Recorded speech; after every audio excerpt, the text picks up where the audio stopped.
Winter vacation 20 ডিসেম্বরে এটার আগে শিক্ষার্থীরা চলে যাবে, তাহলে শিক্ষার্থীরা যেখানে থাকবে না, শিক্ষার্থীরা যেখানে ম্যান্ডেট দিতে পারবে না, তাহলে কাদের বাস্তবায়নে কাকে খুশি করার জন্য এই ধরনের পদক্ষেপ নেওয়া হয়েছে এটা আমরা বোধগম্য হয় না। ছাত্র সংসদ নির্বাচনগুলোতে ইলেক্টেড হয়েছে, আমরা চাই এই ধরনের ভূমিধস ভিসা জগন্নাথ বিশ্ববিদ্যালয়ে হবে।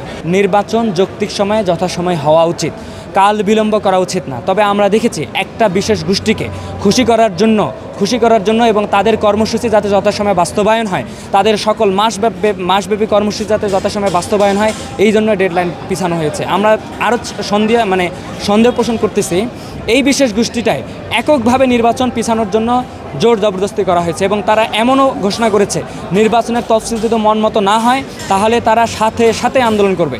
এবং একাধিকভাবে নির্বাচনের দিনে নির্বাচন কমিশনারের কাছে তারা স্পষ্টভাবে এইভাবে বলেছে, নির্বাচন কমিশনার যদি তাদের অমুক জায়গাগুলোতে সহযোগিতা না করে, বিবৃতি দিতে দেরি করে এবং হচ্ছে যে তাদের কথা মতো না চলে, তাহলে হচ্ছে তারা সাথে আন্দোলন করবে। তখন আমরা স্পষ্টভাবে বলেছিলাম নির্বাচন কমিশনারের সাথে আন্দোলন বলতে কী বোঝায়, তারা কি এটাকে কঠিন হিসেবে নেবে, সহিংস আন্দোলন হিসেবে নেবে নাকি অসহিষ্ণু আন্দোলন হিসেবে নেবে, নাকি এটাকে সাধারণত একটা বিবৃতি এবং প্রেস কনফারেন্সের ভিতর থাকবে।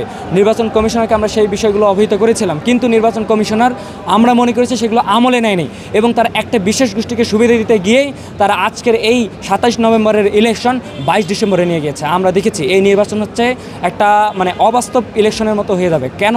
কারণ এই ডেডলাইনটা কখনো বাস্তবসম্মত না। 13 তারিখে হচ্ছে আমাদের বিশ্ববিদ্যালয়ের অ্যাডমিশন পরীক্ষা, 14 তারিখে বুদ্ধিজীবী দিবস উপলক্ষে সরকারি ছুটি, আপনাদের 16 তারিখে হচ্ছে মহান বিজয় দিবস উপলক্ষে আমাদের সরকারি ছুটি থাকবে। এর বাইরেও দুইটা দিন 19 তারিখে সরকারি ছুটি আছে। আমরা জানি নির্বাচন হচ্ছে আমাদের এই নির্বাচন উপলক্ষে সকল ডিপার্টমেন্ট আগেভাগে পরীক্ষা নিয়ে নিচ্ছে। এই যে আমাদের যোগসুর কারণে এবং জাতীয় ইলেকশনের কারণে নির্বাচনের আঙ্গিকে পরীক্ষা আগে নেওয়ার কারণেই দেখা গেছে উইন্টার ভ্যাকেশন 20 ডিসেম্বরে এটার আগে শিক্ষার্থীরা চলে যাবে, তাহলে শিক্ষার্থীরা যেখানে থাকবে না, শিক্ষার্থীরা যেখানে ম্যান্ডেট দিতে পারবে না, তাহলে কাদের বাস্তবায়নে কাকে খুশি করার জন্য এই ধরনের পদক্ষেপ নেওয়া হয়েছে এটা আমরা বোধগম্য হয় না। ওদের স্বপ্ন পূরণে পাশে থাকতে পেরে আমরা গর্বিত। 27 নভেম্বরে যদি ইলেকশনে আমরা সেটার জন্য প্রস্তুত, আমাদের মাঠ গুছানো আছে, আমাদের প্যানেল গুছানো আছে, আমাদের হচ্ছে এটা নিয়ে এখনও কথাবার্তা হচ্ছে। তবে আমরা এটার জন্য পূর্ণ প্রস্তুত এবং আমরা নির্বাচন কমিশনারকে সাহায্য সহযোগিতার জন্য সর্বাত্মক সহযোগিতা করব। কিন্তু তাদের এই ধরনের পক্ষপাতিত্বমূলক এবং আরেকটা বিশেষ গোষ্ঠীকে খুশি করার জন্য তাদের যেই ক্রিয়া প্রতিক্রিয়া, তাতে আমরা আসলে সংক্ষুব্ধ। আমরা মনে করি যে তাদের এই আচরণ থেকে বের হয়ে আসা উচিত। জয়ের ব্যাপারে আলহামদুলিল্লাহ আমরা শতভাগ আশাবাদী। আমরা মনে করি আমরা স্টুডেন্টদের মনের কাছে যেতে পেরেছি, তারা আমাদেরকে বুঝতে পেরেছে।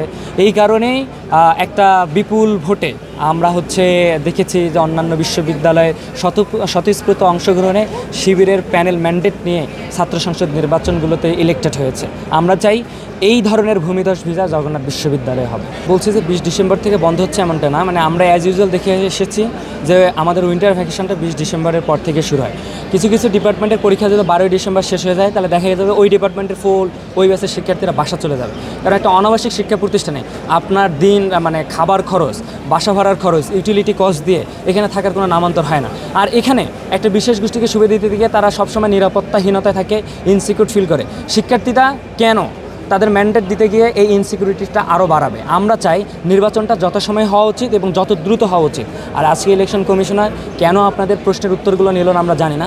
তবে এই ধরনের প্রশ্নের উত্তর না নেওয়া এবং প্রশ্ন বা মতামতের সম্মুখীন না করাটা আমরা আসলে খুব ভালোভাবে নিচ্ছি না।